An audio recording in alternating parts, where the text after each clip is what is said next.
Jadi apabila teman-teman ingin menonton siaran ulang, maka teman-teman boleh cek videonya di channel YouTube kami yang sudah kami sematkan di bio profile Instagram kami di @move4.id. Oke, kemudian izin kami untuk menjelaskan paparan acaranya dan alur webinarnya. Em, yang pertama, kami akan mulai dengan dua sesi pemaparan materi. Masing-masing pembicara diberikan waktu kurang lebih 20 menit untuk memaparkan materinya. Setelah itu akan ada pembagian feedback form. Form ini adalah syarat untuk mendapatkan e-certificate. Nanti link feedback akan kami kirim melalui kolom chat. Kemudian setelah itu yang ketiga adalah kemudian dilanjut sesi Q&A yang berlangsung kurang lebih 15 menit. Dan terakhir sebagai penutupan acara, kami akan adakan sesi foto bersama. Jadi kepada para hadirin dapat dimohon untuk turn on kameranya apabila berkenan untuk masuk ke dalam dokumentasi acara. Oke, kemudian masuk ke sesi perkenalan singkat pembicara. Sebelum kita mulai, izinkan juga saya memperkenalkan narasumber kita. Yang pertama ada Mas Hada yang akan membahas seputar teknologi dan sekarang sedang menempuh Software Engineer and Master of Information Technology Student di UNSW. Dan yang kedua ada Mas Jimmy yang akan membahas seputar manajemen proyek. Dan Mas Jimmy ini sedang bekerja sebagai Project Manager di Asia Society for Social Improvement and Sustainable Transformation atau yang biasa disebut disingkat dengan ASIS dan juga penerima beasiswa Australia Awards, kemudian juga ex-project manager of Jabar Digital Service dan merupakan siswa dari Master of Commerce di Digital Transformation and Strategy and Innovation di UNSW. Oke, baik tanpa berlama-lama lagi, langsung saja kita masuk ke sesi pertama. Silakan kepada Mas Hada untuk memberikan materinya.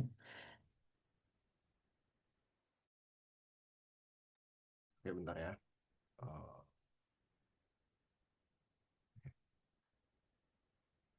aku izin sharing aja langsung ya. Ya, boleh. Oke. Em, apakah terlihat? Yap, siap terlihat. Oke, oke. Halo semuanya. Sebelum mulai, makasih udah menyempatkan diri buat datang ke webinar kali ini. Perkenalan kembali, nama aku Hada. Aku sekarang lagi menempuh studi master di UNSW, ngambil Information Technology. Di sini boleh nggak ya nggak usah terlalu kayak formal atau gimana gitu karena mungkin lebih enak sharingnya. Izin ya Mas Ihsan. Oke. Em, oke, jadi kita bakal berangkat dari pertanyaan how to stand out in a saturated job market dan specifically di software engineering karena kita aware kalau misalkan banyak banget layoff happen recently di tech market. Ini bukan cuma di kayak Gojek, Tokopedia dan sebagainya, tapi juga di global kayak Apple pun, Amazon dan sebagainya. Oke, pertama kita coba lihat dulu datanya ya. Ternyata dari 118 applications, uh, setiap job openings punya 118 application dan cuma 20% yang bisa lanjut ke interview. Dan ini emang sekarang lagi rough banget, emang bisa dirasakan kalau kalian sedang mencari pekerjaan di software. Ini emang kadang-kadang yang pertama prosesnya banyak, dari kalian awal apply dikasih technical assessment, dan itu juga udah harus lewatin screening CV dan sebagainya. Dan ini make sense banget kalau cuma 20% yang pada akhirnya bisa ke interview. Oke, sebenarnya apa sih saturated job market? Nah, simpelnya adalah ketika job seekers-nya itu jauh lebih banyak daripada available positions. Dan ini sebenarnya bisa terjadi nggak cuma di technical sector doang sebenarnya. Tapi karena kita sekarang spesifik ke technical sector dulu discussion-nya, dan kita juga aware dengan banyaknya layoff dan adanya AI dan sebagainya, maka ini jadi lebih bisa dirasakan lah ibaratnya. Karena kita tahu kayak AI ini sebagai tools yang bikin justru yang paling terkena impact-nya adalah orang-orang yang ada di software karena lebih gampang untuk intervensi gitu dari si AI-nya sendiri. Seperti contohnya kayak ngebantu nulis code, nge-automate something yang biasanya kita butuh engineer buat write the code. dan sebagainya. Ini semua bisa udah mulai diautomasikan dengan AI. Di mana artinya ketika dulu mungkin demand-nya terkait software engineering ini tinggi, tapi dengan sekarang udah adanya more efficient ways to do things, jadinya supply yang udah disiapkan ini nggak match, which is the job seekers gitu. Oke, Oke, kita kita bakal ngebahas in general ada tiga phase yang itu adalah pre-application, interview, dan post-interview. Di sini kita bakal mulai dari pre-application yaitu pertama kita harus bisa personal branding dan skill positioning. Kenapa? Karena em, sebagai kayak technical role kadang-kadang itu orang-orangnya susah untuk bisa personal branding gitu, untuk bisa nge-expose dirinya apa tangible achievements yang mereka punya. Jadi yang pertama adalah share tangible achievements. Jadi uh, let's say kalau aku sering berangkatnya adalah dari personal projects, which means yang udah aku tulis di sini adalah personal project itu sebenarnya matter banget gitu. Apalagi dengan adanya AI, sekalian kan bisa kayak lebih cepat buat mulai lah. Kayak barriernya tuh lebih minim dibandingkan dulu ketika kalian harus explore manual dan kayak mencari tahu sendiri. Sekarang udah ada AI, kita bisa lebih personalize gitu. Apa yang kita butuh, pertanyaannya bisa langsung dijawab gitu. Nah, ini kita bisa share tangible experience, achievements. Dan yang kedua itu juga jangan cuma ngelis skill-skill apa aja yang kita bisa. Kayak misalkan kalau di technical software gitu tuh kebanyakan kita ngelis banyak banget programming languages gitu. Kayak, oh gue bisa Python, gue bisa C, aku bisa kayak Java dan sebagainya. Tapi kita nggak tahu sebenarnya programming languages ini tuh buat apa gitu. Contohnya kayak misalkan kalau aku sekarang lagi fokusnya di mobile engineering, jadi di iOS development, dan itu kita pakai bahasa Swift. Nah, ini kan sebenarnya ada landasannya kenapa kita pakai bahasa Swift, kenapa kita nggak pakai C, kenapa kita nggak pakai C++, dan sebagainya, kenapa ada Python dan sebagainya gitu. Kenapa Python bisa popular, bisa dipakai semua orang dengan mudah gitu. Jadi ada trade off yang yang bisa kita jelasin lah ketika kita menaruh skill-skill ini gitu. Kenapanya? Jadi contohnya kayak kenapa kita pakai Python ya mungkin dia lebih bisa verbose gitu, lebih bisa dimengerti sama orang dalam bisa bercoding gitu. Terus juga yang ketiga adalah kita juga harus bisa nge-highlight technical real world challenges-nya. Jadi ketika kalian bikin sesuatu itu penting banget buat kalian juga bisa, let's say kalian sebelum sebelum keterima kerja pun juga kalian udah bisa ngebayangin kalau kalian tuh udah kerja gitu. Jadi kayak kalian bakal ngedesain sesuatu atau sesuatu project yang kalian suka banget, itu tuh desainnya udah jauh ke depan. Jadi kayak let's say walaupun ini kadang-kadang bisa jadi pedang bermata dua juga sih sebenarnya. Jadi jangan terlalu jauh, cuma at least kalian aware gitu. Ketika project ini bakal di-deploy, bakal di-consume sama users, itu kalian harus mempertimbangkan aspek-aspek yang lain juga, nggak cuma functional requirements-nya, tapi juga kayak scalability-nya, maintainability-nya, dan sebagainya, which is yang non-functional requirements yang kadang-kadang nggak terlihat, cuma ketika kalian interview, ketika kalian nanti show off ke interviewernya, kalian tuh bisa lebih aware, oh walaupun ini overlook gitu, nggak diperhatikan sama orang consumersnya, cuma ini tuh penting banget. Let's say kayak kita ambil contoh chat GPT deh. Kalian bisa ngebayangin berapa juta token yang dikonsum sama orang-orang setiap harinya dan seluruh dunia gitu. Gimana cara mereka bisa scale ketika kalian bisa buka websitenya dan langsung prompting dan langsung muncul dalam beberapa detik itu kan desain desain thinkingnya tuh udah jauh banget gitu. Mereka mempertimbangkan beberapa trade off gimana caranya bisa punya sistem yang ada priority-nya gitu. Jadi kalau di computer science kita juga bisa nge-explore hal tersebut lah biar bisa jadi kayak oh candidate ini ternyata aware banget nih sama emang practical yang kita bisa deploy gitu. Nah, yang keempat tadi udah disebutin tentang personal projects. Ini mana itu penting banget kalian bikin personal projects yang emang pertama mungkin kalian suka nggak apa-apa, bisa mulai dari situ. Tapi yang kedua, kalian mungkin juga punya personal project yang lebih nge-explore lebih dalam, kayak ngulik lah ibaratnya, ngulik untuk lebih bisa seakan-akan kalian tuh app-nya atau project-nya tuh mirip dengan perusahaan-perusahaan yang sedang operating ini gitu, which is kan keren banget gitu. Kalau misalnya kayak kalian pengen masuk Amazon gitu, ya udah kita coba aja bikin e-commerce mini gitu lah. Jadi kayak kita, walaupun ini mini, cuma kalian bisa explore kayak, oh, desain desain sistemnya tuh kayak gimana gitu.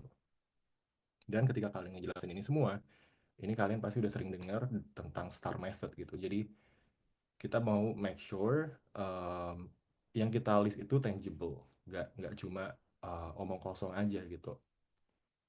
Oke, terus ini mungkin depends ya sama beberapa companies, cuma mostly lead code atau hacker rank atau teman-temannya itu yang untuk kayak technical assessment itu sangat-sangat common dipakai di software engineering roles, karena yang pertama, ini salah satu cara yang paling cepat buat interviewer nge-assess kita, dimana biasanya nanti kita bakal ada live coding atau technical assessment lah sebelum itu. Jadi ketika kalian apply nanti bakal dikasih technical assessment, itu biasanya dari soal-soal seperti lead code dan sebagainya ini. Kenapa ini bisa dipakai seakan-akan cocok? Karena di sini ada waktunya, ada problemnya, dan kalian bisa langsung ngerjain soalnya gitu. Which is kayak mirip banget lah kayak kita lagi kerja, oke, kita punya masalah, kita harus nyelesain ini dalam kurun waktu sekian gitu kan. Nah, ini kenapa, ini sebenarnya agak sedih, kenapa mereka pakai lead code, karena ini kadang-kadang depends on many factors juga. Kadang-kadang orang nggak terlalu siap nyiapin ini, mungkin kurang review dan sebagainya, walaupun mereka jago banget secara mungkin desainnya, mereka udah berpengalaman banget tentang bikin app yang skill dan sebagainya, cuma mereka di-assess dari kayak satu soal yang emang data structures and algorithm heavy banget gitu. Terus yang kedua, kadang-kadang tuh kalau misalkan orang-orang technical apply itu kadang-kadang kita suka luput dari soft skills-nya nih sebenarnya. Jadi kadang-kadang yang justru yang paling penting ini juga ada soft skills-nya. Jadi di zaman sekarang itu mungkin orang-orang udah bukan nyari yang emang dia jago cuma berdiam diri doang, terus kerja sendiri, terus tiba-tiba selesai. Enggak. Tapi sekarang tuh kayak bukan sekarang doang sih, dari dulu lah ibaratnya. Kalau kita kerja bareng sama orang, itu pasti kita pengen punya kayak diskusi. Kita bukan diskusi sebagai kayak ngomong-ngomong aja gitu, cuma lebih ke feedback loop-nya ada gitu. Apa yang bisa diimprove dari sistem ini, apa flow-nya dan sebagainya. Karena kan ini bakal dipakai buat scale-nya besar gitu ya kalau misalkan kita kerja. Jadi um, soft skills itu penting banget gitu. Oke. Terus setelah kalian pre-application tadi udah nyiapin dari yang um, kita ini 20% um, probability-nya kita masuk sini ya. Jadi kemarin tadi kita udah siapin segala macam project dan sebagainya, udah mulai latihan soal-soal data structures dan algorithm. Sekarang kita masuk ke interview. Nah, sebenarnya waktu kita interview kita harus tanya dulu nih, sebenarnya goalnya interview ini tuh buat apa sih gitu kan? Kenapa kita perlu di interview gitu? Nah, yang pertama yang paling jelas adalah untuk nge-assess technical skills kita. Itu paling pertama. Jadi kita interviewer itu mau make sure lah, ini candidate-nya beneran bisa ngoding atau enggak, candidate-nya beneran bisa solve problem atau enggak nih. Itu yang pertama. Dan di sini aku bisa bilang ini portionnya 50% lah. Jadi walaupun dia top priority, cuma ibaratnya mungkin 50% dari assessment lah gitu. Tapi yang kedua yang juga penting adalah buat make sure kalau kita itu bisa fit to the team. Tadi yang aku bilang kayak kalau misalkan kita dihadapkan dengan suatu masalah technical, ini gimana caranya kita nge-solve as a team gitu. Gimana caranya kita bisa collaborate gitu. Walaupun ini kadang-kadang kayak basic banget ya, apa sih collaboration, communication. Cuma ternyata di technical role itu juga penting banget gitu kan. Kita harus bisa um, cari tahu improvement optimization dari yang kita lagi kerjain. Dan itu nggak bisa kita sendiri doang, karena kadang-kadang kita bakal bias gitu ya. Nah, jadi ketika kita interview, itu kita bisa anggap interviewernya adalah sebagai, ya ibaratnya kayak kita udah kerja bareng sama dia aja gitu. Jadi bukan kayak kita dinilai atau gimana, cuma seakan-akan interview itu tuh kayak memposisikan situasi ketika kita udah kerja bareng sama dia. Jadi ada suatu masalah yang tadi soal-soal itu, dan ada kita sebagai yang di interview, dan ada interviewer sebagai kayak coworker kita gitu. Nah, gimana caranya kita bisa nyelesain masalah ini? Which is kalau misalnya kita udah kerja bareng sama dia, kan berarti logikanya kita bisa kerja sama dengan interviewer kita kan. Dan itu bagus banget buat diterapin karena mereka juga bakal nge-assess proaktivitas kita kayak oh kita kalau kurang jelas sesuatu kita bisa nanya nih ini asumsinya apa dari soal ini kira-kira ada edge case-nya enggak nanti seakan-akan tuh kita udah kayak oh ya udah kita kerjain ini bareng aja gitu jadi kadang-kadang tuh orang eh, kelewat tentang ketika mereka interview itu tuh kayak mereka dinilai banget gitu loh jadi kayak mereka diem doang terus ngerjain soalnya aja nggak tahu gimana tiba-tiba drop nyangkut nggak bisa jawab udah gitu selesai padahal yang dicari tuh bukan jawabannya gitu jadi interview itu yang dicari bukan jawabannya jadi lebih ke em, gimana kalian bisa em, kerja bareng lah ibaratnya intinya tuh sih bisa kerja bareng walaupun emang ada foundation technical skillsnya juga gitu nah jadi itu penting banget buat diterapin kalau pengalaman aku adalah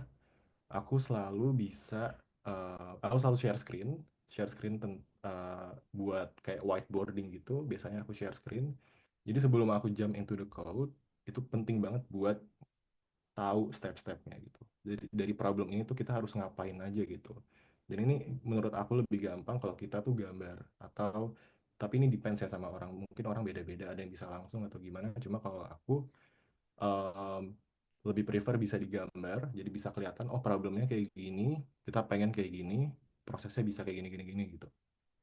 Nah, itu sebelum kita masuk ke code. Jadi jangan sampai ketika kita udah masuk interview dengan 20% probabilitas tersebut, kita mensia-siakan gitu ke kesempatan itu. Jadi waktu kita dikasih soal, jangan panik, kita baca dulu, kalau nggak jelas langsung tanya, kalau ada yang bingung langsung tanya nggak apa-apa gitu karena mereka expect gitu loh karena uh, kondisi interview itu kan emang dibuat seakan-akan tense gitu ya kayak kalian dikasih soal dan langsung disuruh jawab dalam beberapa menit gitu tapi mereka expected for us to kayak ask gitu bisa bisa tektok kan gitu bisa bisa share lah gitu itu yang menurut aku penting banget ketika kita udah masuk ke 20% probability buat ke interview.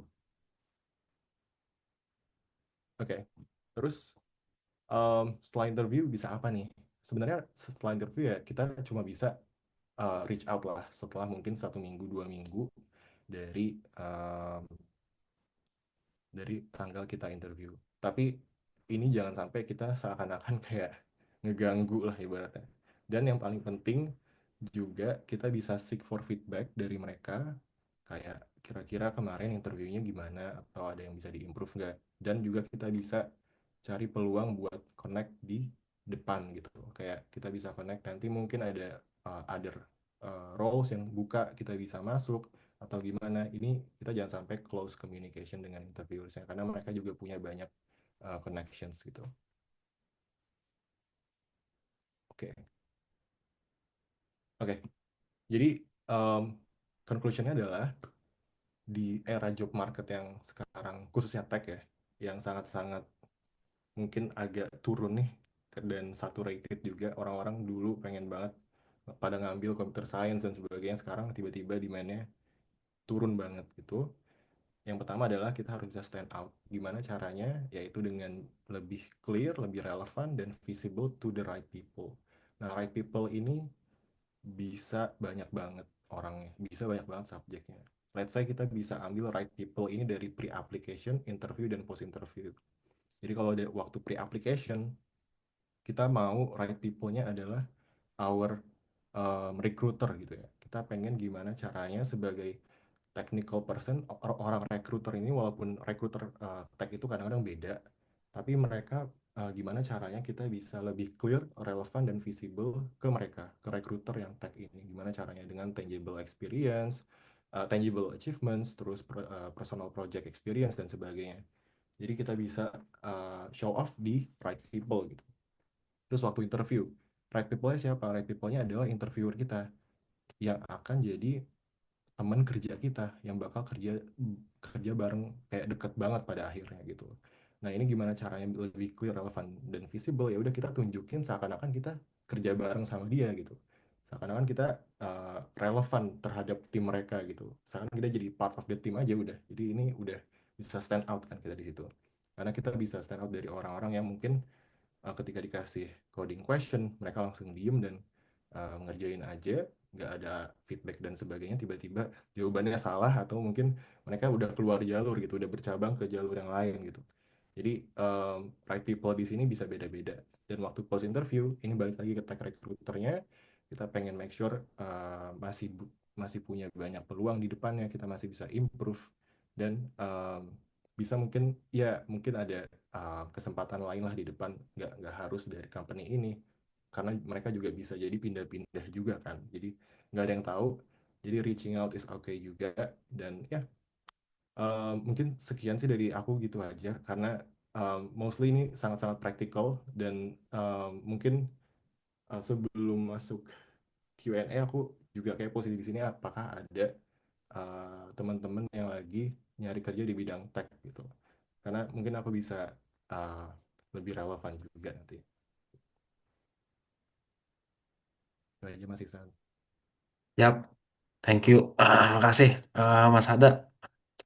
Jadi yang saya apa ya, yang saya rangkum itu jadi uh, para teman-teman yang terutama yang ingin terjun ke sektor tentang teknologi ya, yang apa sih karena apa ya orang teknologi itu kurang bisa apa ya menjelaskan gitu mungkin. Jadi harus dilatih untuk bisa personal branding untuk showcase apa ya tangible achievement gitu. Kemudian kan seperti contoh ketika menulis di skill di CV, jangan harus menuliskan skill setnya apa aja, tapi harus juga bisa menjelaskan aplikasi pekerjaannya. Jadi kayak misalkan kayak self project, saya bisa gini-gini, jadi tinggal pakai star method aja tinggal diaplikasikan. Kemudian pada setiap wawancara, em, yang saya tangkap adalah user saya pasti mencari orang yang bisa coding ya pasti lewat technical test. Tapi yang juga yang pentingnya juga adalah pengen tahu apakah interviewee ini bisa fit to the team. Dan salah satunya yang mungkin dites adalah ya seperti productivity dan juga teamwork.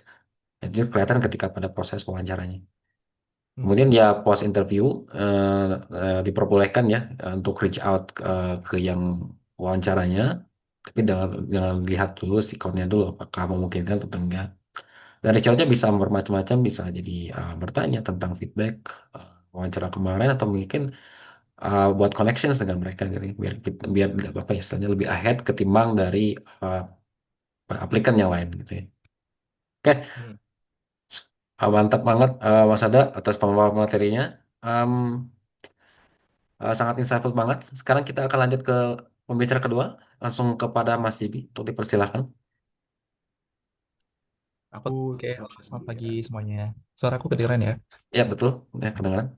Mungkin aku juga akan mencoba memberikan perspektif yang berbeda dan mungkin kalau di sini tadi Mas Hada sempat mention terkait spesifik karir misalnya di tech gitu ya teman-teman. Ini mungkin bisa jadi opsi yang lain, tapi semuanya sebenarnya kembali lagi ke teman-teman ya. Kalau untuk pursuing a karir di manapun itu yang penting kita suka dan kita bisa gitu. Tapi yang tidak kalah pentingnya juga mungkin bisa mendengarkan berbagai macam perspektif dari orang yang sudah terjun di situ gitu. Nah, kali ini mungkin aku hanya sharing juga, sebetulnya juga ingin belajar bareng sama teman-teman. Misalnya di sini ada yang punya pengalaman yang sama terkait project management, nanti bisa sharing juga. Atau mungkin aku bisa bantu kasih perspektif lain, monggo ya, nanti bisa di-share gitu.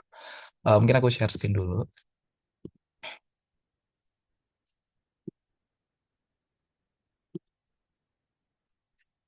Sudah kelihatan ya, Mas Iksan? Ya, sudah kelihatan. Oke.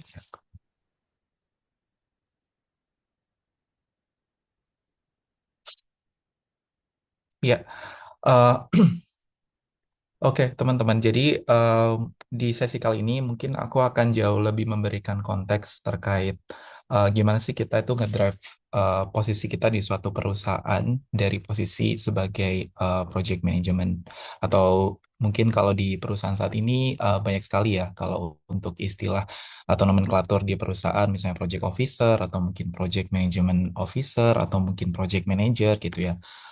Mungkin yang bisa aku highlight sebetulnya di tiap organisasi pun juga punya definisi yang berbeda gitu. Tapi di konteks kali ini mungkin aku akan membawa dari sudut pandang project itu dari perspektif salah satu global organization di Project Management Institute gitu. Jadi segala materi yang nanti aku share di sini selain dari experience yang memang secara personal aku juga udah pernah alami sendiri, itu juga ada beberapa perspektif dari PMI yang nanti mungkin itu bisa jadi informasi tambahan bagi teman-teman yang belum tahu gitu ya. Sebetulnya di awal ya, kalau di pikiran teman-teman saat ini, project itu seperti apa sih gitu? Mungkin kita sudah sering mendengar banyak orang berbicara terkait project gitu ya, entah itu project yang sifatnya real di depan kita, atau mungkin project-project digital, atau project apapun itu, secara umum itu bisa kita bilang sebagai upaya yang ini tuh punya awal dan juga akhir. Dan yang paling penting itu suatu project, dikatakan project itu punya specific goal-nya gitu. Jadi kita nggak hanya serta-merta melakukan suatu hal gitu ya, tapi kita menuju sesuatu yang kita bilang goal itu sendiri gitu. Dan mungkin yang aku bisa tekankan di sini juga, sebetulnya untuk posisi di project management itu ya di suatu perusahaan itu, kita itu sebenarnya lebih berperan sebagai fasilitator gitu ya. Mungkin kalau aku refer ke pengalaman sebelumnya, em, banyak sekali project yang ditanganin gitu ya. Kita tidak yang secara langsung memerintah orang untuk melakukan hal gitu ya, karena kita ada beberapa task yang harus kita deliver, tapi lebih menjembatani atau memfasilitasi berbagai jenis stakeholder gitu. Dari internal stakeholder, dari sisi tim kita, atau dari external stakeholder gitu. Jadi peran seorang project officer atau project manager di sini itu kurang lebih seperti itu, teman-teman, menjadi fasilitator gitu ya, kalau dalam suatu pekerjaan. Dan sebetulnya kalau menjadi seorang project manager atau mungkin di roles-roles yang berkaitan dengan project management, kita pun juga tidak melulu punya skill yang technical banget. Jadi teman-teman yang berasal dari background yang berbeda, dari communication atau dari bisnis atau bahkan dari admin bisa juga untuk bertransisi di roles sebagai PM ini gitu. Jadi pemahaman terkait project di sini tuh harapannya kita udah align gitu ya. Dan kita juga punya persepsi bahwasannya seorang project manager itu lebih menjadi penjembatan untuk semua pihak gitu. Nah, kalau kita bicara terkait project management, kenapa sih saat ini tuh menjadi salah satu roles yang juga sangat penting? Kita coba lihat dari data ya, teman-teman. Jadi ini tuh jadi salah satu fastest growing job role. Ini dari Future Jobs Report tahun 2025.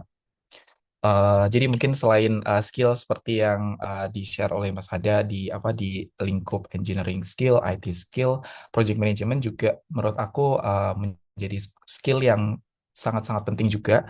Bahkan mungkin kalau boleh aku interpretasikan, ini tuh sebetulnya life skill ya. Jadi tiap orang tuh nggak harus melihat ini sebagai suatu skill yang sangat eksklusif yang orang tuh harus menempuh pendidikan tinggi gitu ya. Tapi sebetulnya kita memiliki personal project pun kita juga pasti tidak akan luput dengan istilah bagaimana kita memanage suatu project gitu kan.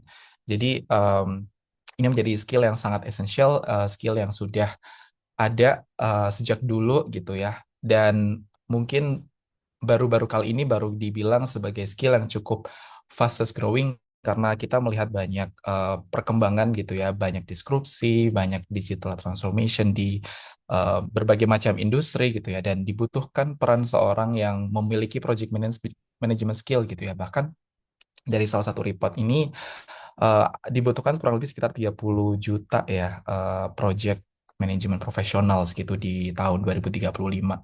Dan ini tuh ada beberapa sektor yang menjadi prioritas seperti construction gitu ya, ada manufacturing, terus juga IT service gitu ya. Jadi kalau melihat sekarang misalnya di dunia banking banyak sekali mereka yang mulai bertransisi digital, memiliki aplikasi-aplikasi digital.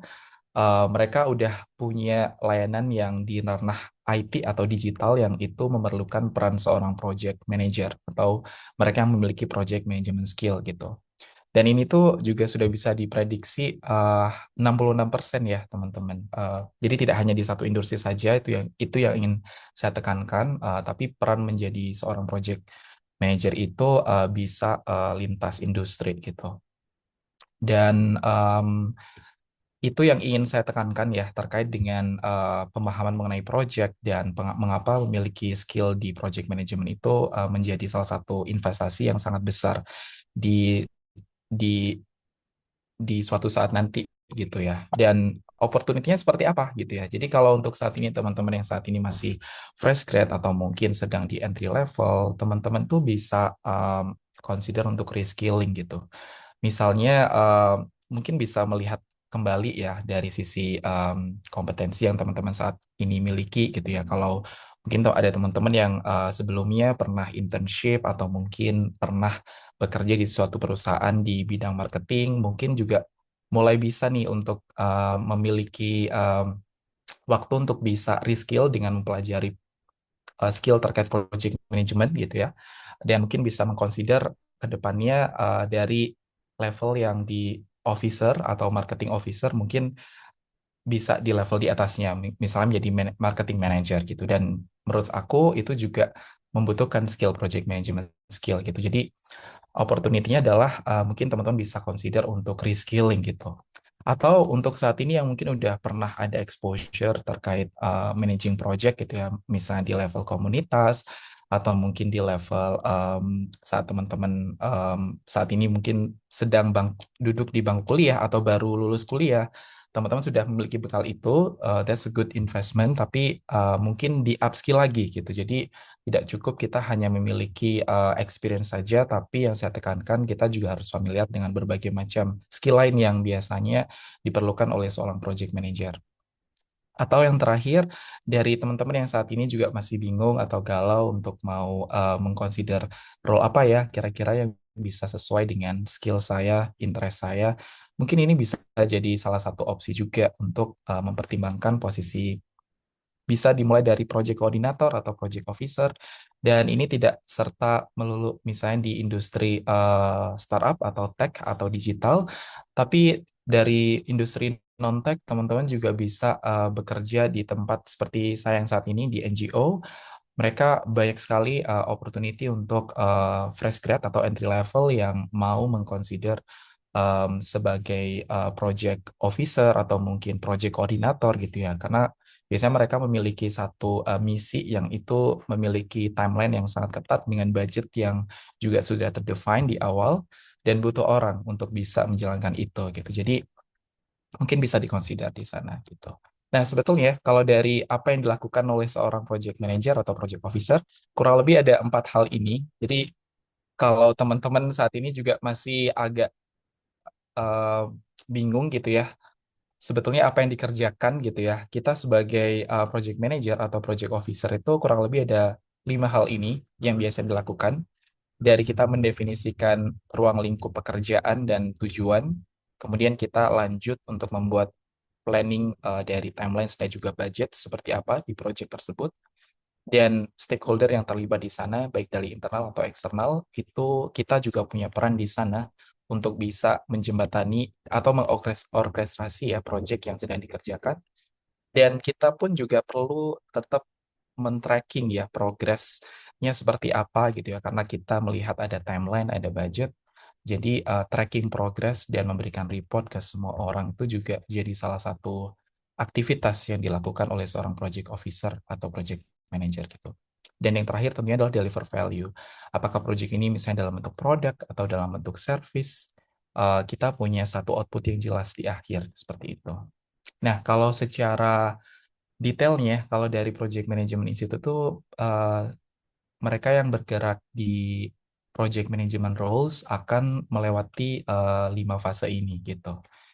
Dan fase ini tuh punya jenis aktivitasnya masing-masing gitu. Dan keluaran kegiatannya itu seperti apa itu bisa dilihat dari deliverables yang di bawah itu. Jadi mulai dari awal kita gathering information dan requirements terkait project gitu ya. Mungkin kalau di penyusunan aplikasi kita biasanya juga melibatkan business analyst untuk collect requirements ya dari stakeholder terkait apa saja yang akan diperlukan untuk menyusun sebuah aplikasi. Nah, ini sama juga di project management, kita ada fase awal yang outputnya adalah kita membuat satu dokumen, ini yang secara formal akan mengotorisasi bahwa project ini sudah diberikan approval oleh semua stakeholder.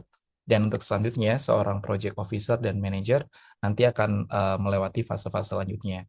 Mulai dari planning secara lebih detail, ada beberapa aktivitas seperti membuat work breakdown structure, kemudian kita bikin istilahnya ada Gantt chart gitu ya, yang menjelaskan detail terkait tugas dan siapa yang akan mengerjakan tugas tersebut gitu ya. Ada budget yang dikelola seberapa banyak gitu ya, termasuk dengan rencana untuk resiko dan mitigasinya seperti apa.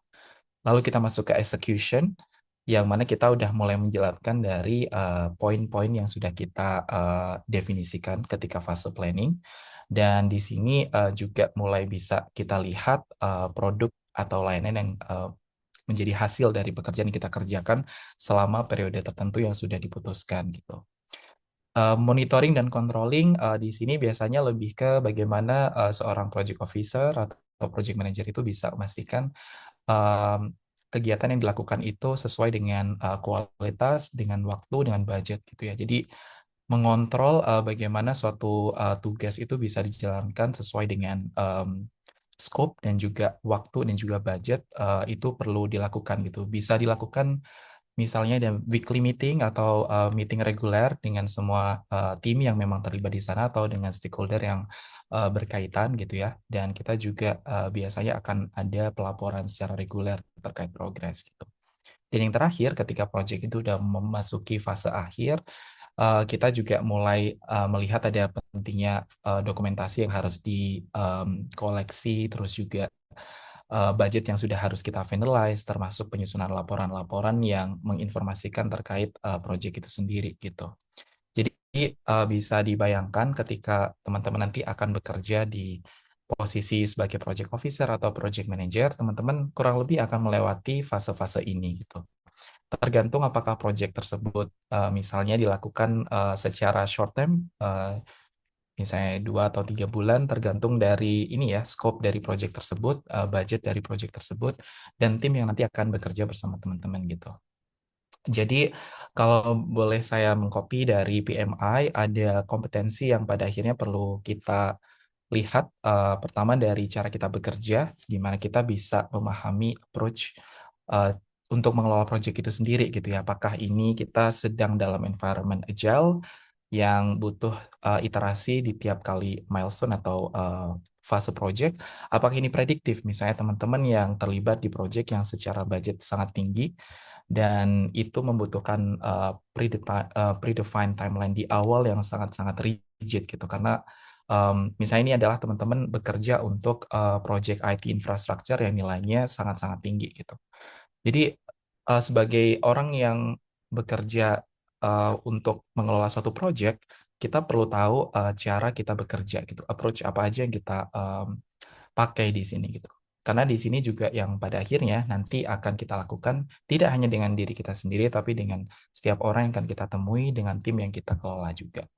Kemudian yang kedua adalah business acumen, yakni lebih ke terkait dengan pemahaman dari bisnis strategi dan juga industri trend.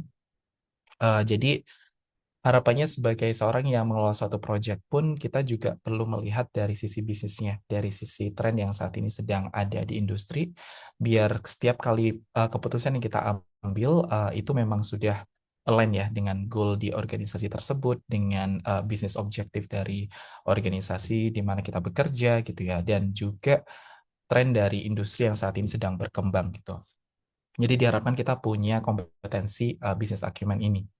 Dan yang terakhir, yang ini juga menurut saya sangat penting, adalah kemampuan kita untuk bisa berkomunikasi. Karena kita sebagai project manager atau project officer itu tidak luput dengan berkomunikasi secara reguler, secara intens, bahkan tidak hanya dengan tim kita sendiri, tapi dengan pihak dari luar juga gitu ya. Jadi kemampuan untuk kita bisa menginfluence, untuk bisa mendrive suatu perubahan gitu ya, memastikan bahwa setiap project yang sedang kita tangani saat ini sesuai dengan timeline, sesuai dengan budget itu tidak mudah gitu ya teman-teman. Dan itu juga butuh jam terbang yang cukup tinggi dan perlu familiar juga dengan environment dan juga tim yang terlibat di sana gitu. Jadi kemampuan kita untuk memiliki komunikasi yang bagus itu saya pikir menjadi kompetensi yang sangat penting juga gitu. Nah, ini bisa jadi referensi untuk teman-teman yang saat ini mengconsider atau mempertimbangkan di posisi project management. Yang terakhir tuh kalau nggak salah sekarang udah di edisi ke-8 per April kemarin, tapi dua buku ini yang edisi ke-6 dan ke-7 ini kurang lebih yang biasanya juga dijadikan acuan untuk certification gitu. Jadi biasanya seorang bisa dibilang sudah memiliki kredibilitas yang tinggi atau jam terbang yang tinggi dalam mengelola project ketika mereka bisa memiliki sertifikasi PMP. Nanti bisa kita bahas yang di sesi yang lain gitu. Tools-tools juga mungkin juga perlu difamiliarkan gitu ya. Sebagai seorang project manager atau officer, kita pun juga harus melihat ada tools-tools seperti ini gitu ya. Yang pada intinya teman-teman bisa memakai tools ini sebagai alat untuk men-track progress atau melist tas-tas apa aja gitu ya. Siapa yang mengerjakan tas ini dan sejauh mana kita sudah berprogres dari tiap tas tersebut. Ada banyak tools yang ada di luar sana gitu. Dan kalau saya pribadi, saya memakai Trello dan project itu biasanya dipakai untuk ngelis ya beberapa tas di tiap fase tadi. Ingat ada 5 fase tadi di awal. Itu kita list detailnya seperti apa, siapa yang mengerjakan, timelinenya seperti apa, dan bila ada budget tiap tas tersebut kita juga bisa list di tools di sini gitu. Tapi sebetulnya tidak hanya tools aja yang harapannya teman-teman udah mulai punya skill di sini, karena ini juga jadi salah satu elemen penting kalau ingin mengconsider roles sebagai project manager atau project officer. Yang paling penting juga adalah mindsetnya teman-teman juga gitu, karena project itu tidak berhasil, tidak ha- tidak hanya berhasil karena dari tools yang kita pakai, tapi dari cara kita berpikir ya untuk melihat secara big picture gitu ya untuk bisa menghubungkan tiap fase dengan fase dan cara kita mengkomunikasikan tiap kerjaan itu dengan tim secara efektif gitu ya dan membuat sesuatu yang kompleks itu bisa lebih mudah untuk dipahami untuk semua orang dan yang terpenting adalah bagaimana kita bisa memprioritaskan gitu ya apa yang menjadi prioritas di tiap fase dan mengapa itu menjadi sangat penting gitu ya untuk kita prioritaskan itu juga perlu dipahami gitu ya sebagai seorang project officer atau project manager gitu. Jadi mungkin yang terakhir dari saya untuk saat ini bila teman-teman mulai mengconsider untuk bekerja di ranah project officer atau di project manager gitu ya, teman-teman bisa mengikuti beberapa pathway berikut. Yang pertama adalah mungkin bisa mulai mengeksplor gitu ya atau mencari apa aja sih roles-roles di luar sana yang biasanya berhubungan dengan project management gitu ya. Dan tentunya juga kita harus merefleksikan ke diri sendiri skill-skill apa sih yang sekiranya bisa menjadi aset untuk kita jual dan kita bisa secara confident untuk apply di skill apa di roles yang kita mau gitu ya. Kalau saat ini mungkin sedang baru lulus dari kuliah, mungkin bisa consider sebagai project officer atau project koordinator gitu ya. Dan saya yakin teman-teman tidak zero knowledge ya terkait project karena saya yakin ketika kuliah atau mungkin bahkan SMA sudah pernah handle project gitu. Terus yang kedua adalah setelah eksplorasi roles-nya seperti apa, mungkin bisa mulai praktis dengan tools yang saat ini biasanya dipakai, seperti yang saya sebutkan tadi ya, ada Trello, Notion, Jira, dan mungkin bisa mulai consider untuk mengambil sertifikasi. Tidak harus sertifikasi dari PMI, mungkin dari training atau online course yang bisa teman-teman gunakan untuk memperdalam ilmu terkait project management.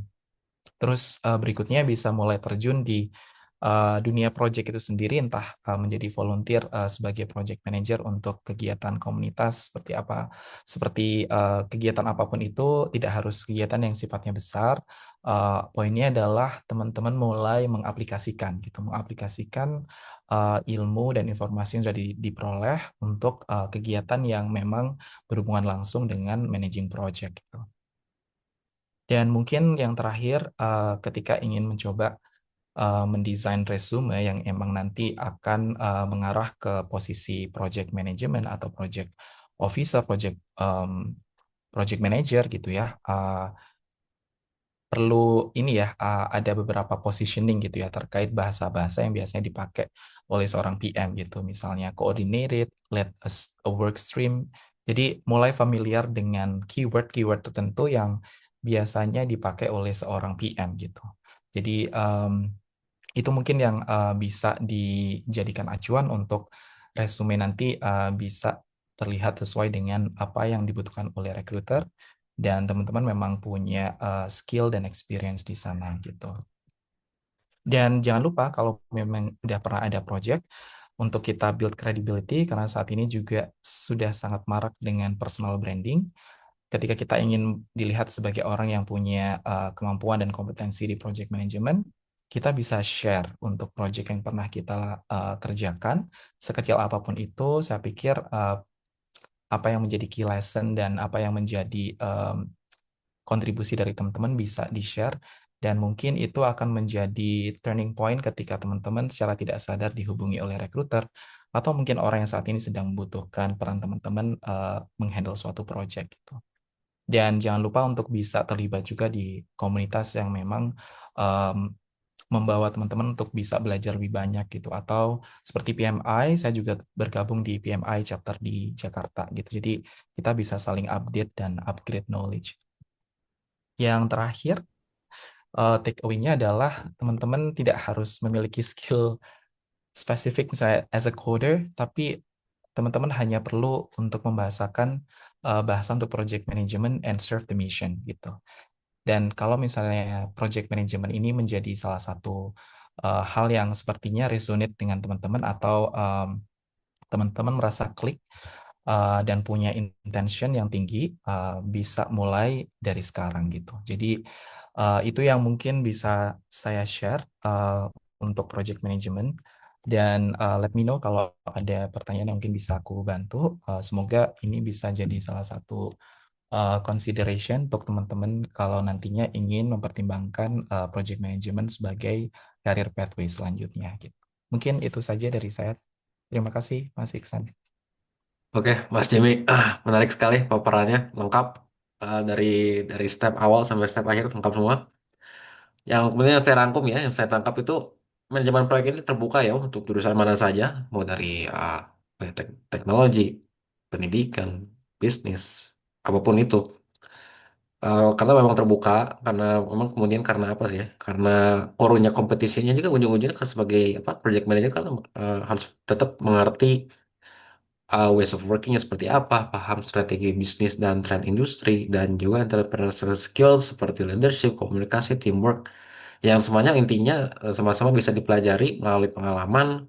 Jadi mau pengalaman jadi misalkan teman-teman yang apa masih mahasiswa atau mau jadi fresh graduate, teman-teman yang pengalaman punya di organisasi, himpunan, BEM, itu bisa di showcase gitu kan ketika mau apply sebagai PM gitu kan.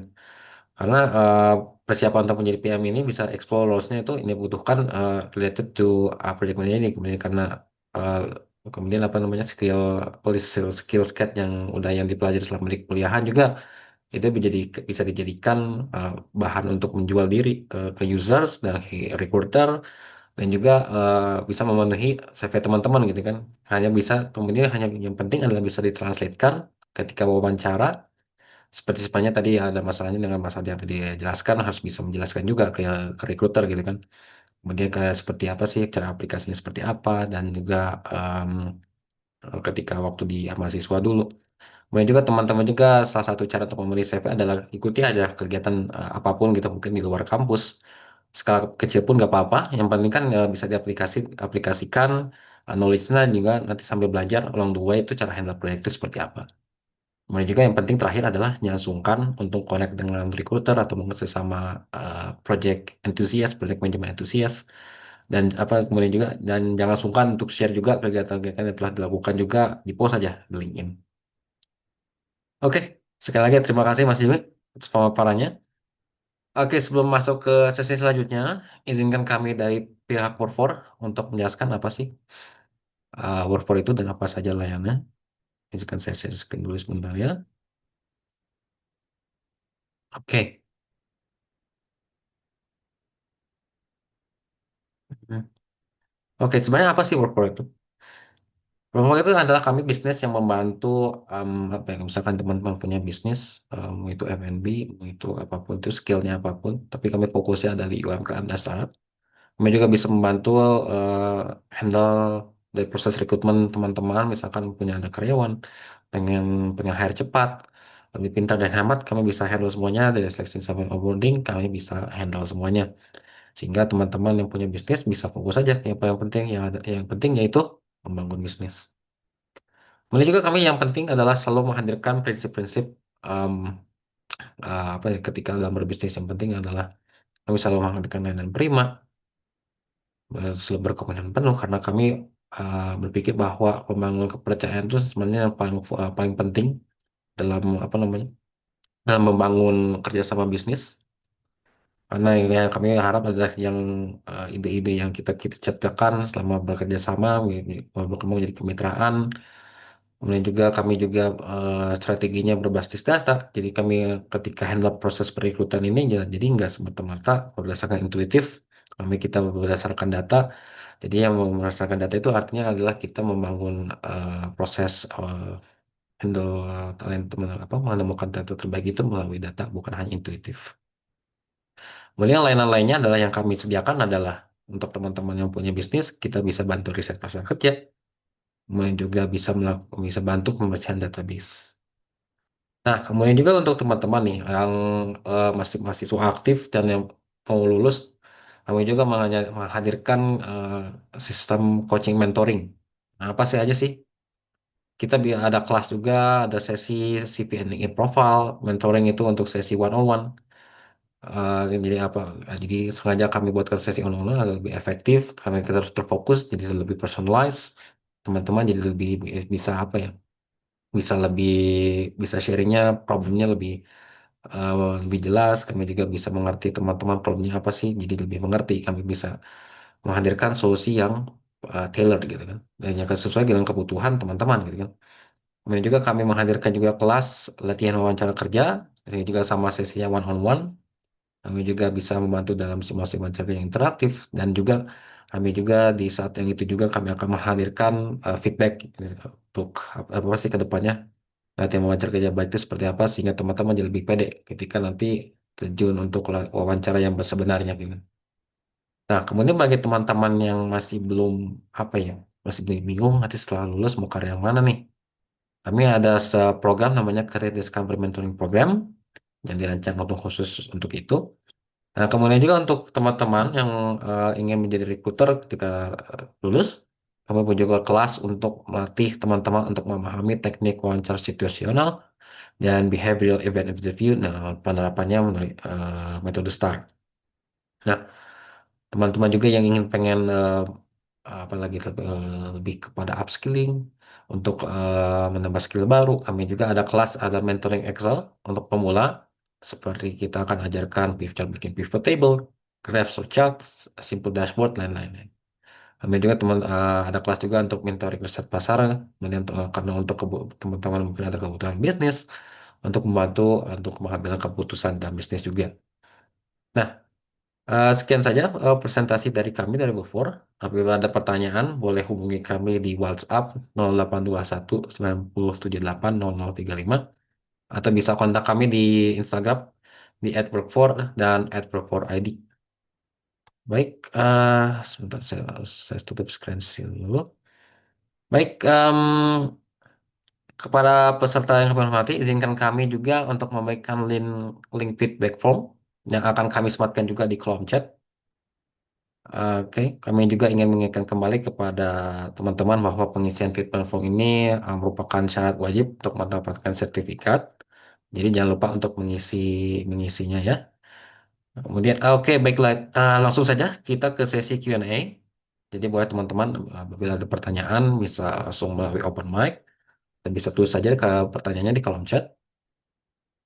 Tapi ini saya sebagai moderator boleh langsung bertanya ya. Saya sebagai moderator. Ini kemudian untuk pertanyaan untuk Mas Hadan dan Mas Jimmy juga. Mungkin ini apa ya? mewakili teman-teman yang mahasiswa juga. Bagaimana cara membedakan pengalaman magang yang benar-benar relevan gitu kan untuk masalah adalah teknologi, kemudian Mas Jimmy untuk dan manajemen proyek dibandingkan pengalaman magang yang lainnya mungkin atau pengalaman apa aja deh mungkin aktivitas di sekolah, aktivitas di kampus gitu. Jadi yang ketika di mata recruiter ini pengalamannya cocok itu yang mana sih yang dicari mungkin recruiter seperti itu. Boleh? Siapa dulu? Mas Hada dulu boleh? Oke, oke. Pengalaman yang maksudnya internship yang menurut recruiter itu lebih cocok ya berarti ya. Ini betul. Kalau menurut aku mungkin nggak selalu kita punya internship yang match ya sama apa yang mau kita apply. Cuma seandainya that's the case, kita bisa mungkin list transferable knowledge-nya, tapi alangkah lebih baiknya kalau misalkan kita punya internship yang memang match sama apa yang kita pengen apply domainnya gitu. At least domainnya nggak usah spesifik kayak specific to a certain role, tapi mungkin domainnya bisa kita ambil lah gitu. Mhm. Nah, iya mungkin itu sih dari aku. Mungkin dari- Kalau dari Mas Jimmy seperti apa? Eh, ya, sepakat juga sih dari Hada ya. Tapi kalau dari aku juga mungkin sedikit menambahkan, kadang itu kan sebenarnya tergantung juga ya dari apa yang kita lamar gitu kan. Karena menurut aku pribadi untuk posisi officer dan juga manager itu biasanya selain dari berapa tahun kita terjun dalam dunia project, juga ada ini kan ya, apa namanya, kualifikasi yang lain gitu. Nah, ketika nanti kita perlu memilih internship mana yang sesuai, menurut aku juga perlu di tailor atau di-align-kan atau disesuaikan sama kebutuhan dari company tersebut gitu. Jadi eh, mungkin saat ini teman-teman di sini banyak pengalaman magang gitu ya dan bisa dibilang lebih dari 2 pengalaman gitu ya. Tapi mungkin sebelum memutuskan mana yang akan diambil, yang menjadi advice ya atau suggestion dari aku mungkin coba cari yang teman-teman itu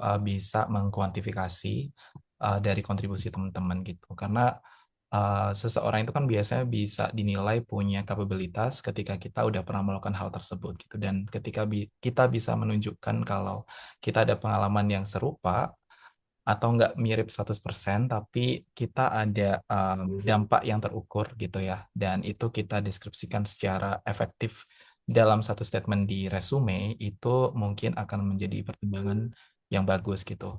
Selain itu, mungkin bisa dikonsider juga tadi ya kayak keyword-keyword yang biasanya dicari oleh recruiter untuk posisi project management gitu ya. Jadi mungkin bisa dipelajari juga keyword-keyword seperti leading a team atau mungkin manage manage a budget atau coordinated with stakeholders. Menurut aku itu juga bisa jadi salah satu apa ya first impression untuk recruiter tuh bisa melihat oh ini anak udah pernah mengelola tim gitu atau mengelola budget gitu ya. Jadi walaupun kita mungkin belum terjun langsung di dunia profesional, tapi dari internship yang sebelumnya itu bisa mensiratkan ya kalau kita tuh nggak berangkat dari nol gitu. Dan itu yang harapannya teman-teman harus pede untuk bisa memutuskan dan melis apa aja yang menjadi kontribusi sebelumnya dan align dengan apa yang sedang dicari dari pekerjaan yang uh, mau dituju gitu. Oke, menarik menarik. Nah, kemudian kalau apa ya melanjutkan ini masalah pengalaman ini apa ada nggak sih kalau misalkan sertifikasi atau mungkin atau pelatihan teknis yang mungkin bisa diikuti dan juga bisa diperhitungkan untuk masing-masing sektor gitu, untuk bentuk sektor teknologi dan sektor manajemen proyek gitu. Ada nggak sih itu mungkin jadi apakah jadi nilai tambahan nggak sih kalau sudah punya yang seperti itu? Boleh dari Mas Jimin dulu mungkin. Oke, untuk training sama sertifikasi ya tadi pertanyaan. Betul. Oh ya, jelas itu jadi pertimbangan yang cukup besar. Jadi mungkin kalau dari pengalaman aku sebelumnya mengikuti beberapa proses rekrutmen, em, mungkin mereka melihat banyak kandidat yang sudah punya pengalaman untuk manage project gitu ya. Tapi yang membuat stand out yang saya juga waktu itu sempat nanya adalah saya punya sertifikasi PMP ini karena itu termasuk yang sangat sulit gitu. Kalau mungkin teman-teman di posisi yang lain atau role yang lain misalnya IT audit itu pun biasanya ada kayak misalnya CIA atau CISPP gitu ya. Jadi punya rekognisi dari global institution yang memberikan em, acknowledgement kalau kita kredibel di posisi itu bisa jadi nilai jual yang sangat tinggi menurut saya. Jadi sertifikasi itu saya makanya sangat, sangat encourage untuk teman-teman bisa ambil gitu ya. Selain juga dari ilmu yang didapatkan ketika kita mengikuti training apa dari sertifikasinya, kadang kita mau nggak mau akan belajar melalui beberapa training atau online course gitu. Jadi itu pun juga akan menjadi supporting evidence ya kalau kita juga pernah mengikuti beberapa pembelajaran tidak hanya secara formal di apa kuliah gitu ya, tapi kita udah bisa membuktikan kalau kita udah pernah belajar skill ini. Jadi saya sangat sepakat sih kalau ada poin yang bisa kita cantumkan di CV terkait dengan relevant training and certification gitu. Ya. Kalau dari sektor teknologi gimana nih? Em, Sebenarnya kalau dari teknologi itu mungkin ada yang kayak misalkan bener tadi kayak security itu ada tuh sertifikasinya dan emang pasti jadi nilai tambah banget.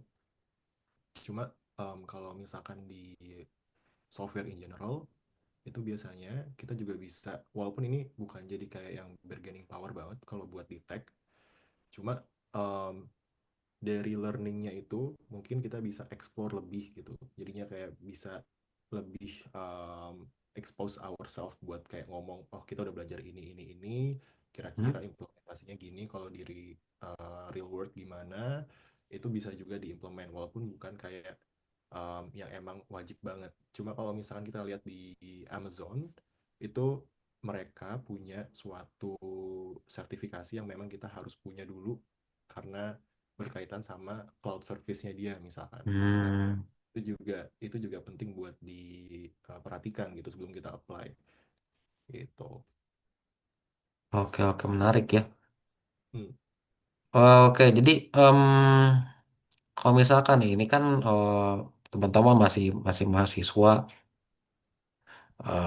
mungkin juga ya masih semester, ya mungkin yang semester semester awal atau mungkin semester semester akhir untuk masuk ke ranah ya sektor tersebut apa sih yang apa ya mungkin apabila nggak belum punya pengalaman di ranah tersebut, jadi sebaiknya apa sih benar yang step-step yang apa ya mungkin rincian stepnya yang harus dipersiapkan benar-benar dari sekarang apa sih gitu.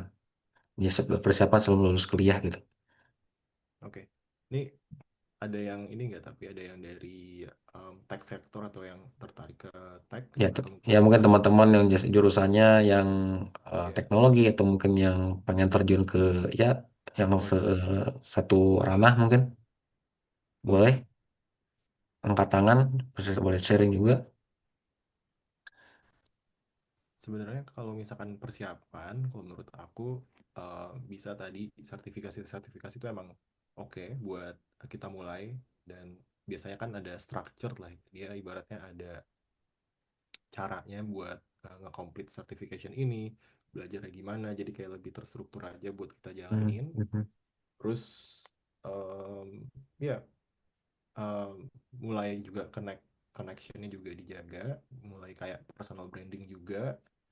Terus basically kalau misalkan di tech mulai build aja sih gitu. Hmm. Oh, oke oke oke.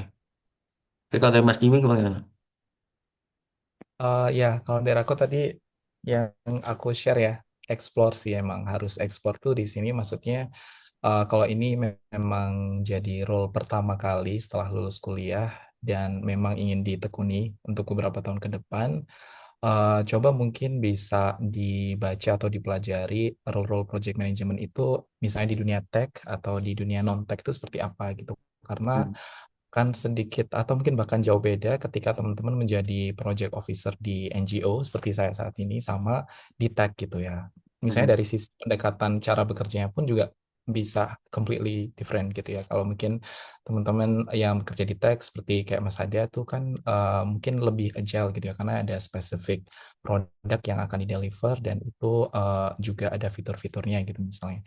Tapi kalau misalnya kayak di NGO, kita itu udah berangkat dengan satu planning yang mengikuti dari sponsor gitu ya, dan itu pun juga sudah terdefine kayak scope-nya itu di awal gitu. Jadi untuk merubah scope di tengah-tengah gitu ya, itu hampir tidak mungkin gitu ya.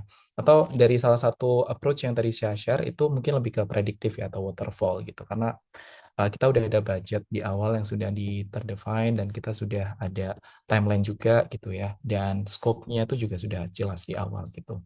Jadi saya pikir nggak apa-apa untuk saat ini bisa teman-teman eksplorasi dulu aja gitu ya. Kira-kira apakah mau di sektor yang teknologi atau yang non-tech gitu ya.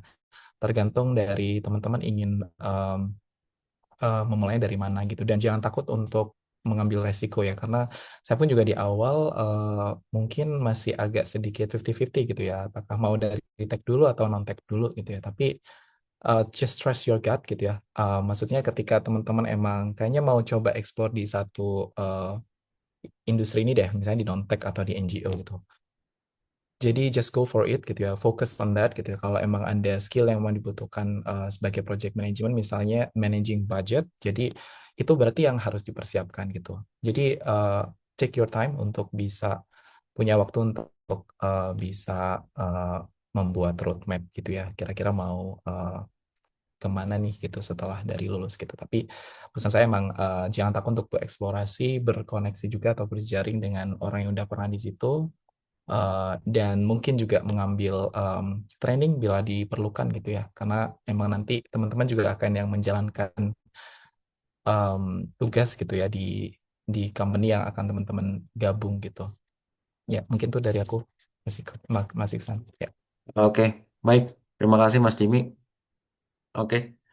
Em, Oke, barangkali segitu saja untuk sesi Q&A kali ini. Eh, Sebelum acara ditutup, ingin kami ingatkan kembali juga bahwa kepada teman-teman, form feedback sudah kami upload di kolom chat. Jadi kepada teman-teman yang belum mengisi form tersebut, kami harap untuk diisi karena feedback kalian juga sangat bermanfaat untuk perbaikan webinar kami ke depannya. Oke, baik. Untuk sekarang adalah sesi foto bersama. Oke, sebentar. Jadi apabila peserta berkenan, boleh turn on kameranya. Nah, sekarang akan diadakan pengambilan gambar. Sebentar ya. Oke, dalam kehitungan ketiga akan saya ambil fotonya ya. Satu, dua, tiga. Oke, baik. Terima kasih teman-teman. Sudah kami ambil fotonya ya. Terima kasih juga sekali lagi kepada Mas Handa dan Mas Jimmy atas insight yang sangat bermanfaat hari ini. Juga terima kasih kepada teman-teman semua yang sudah bergabung secara antusias dari awal hingga akhir.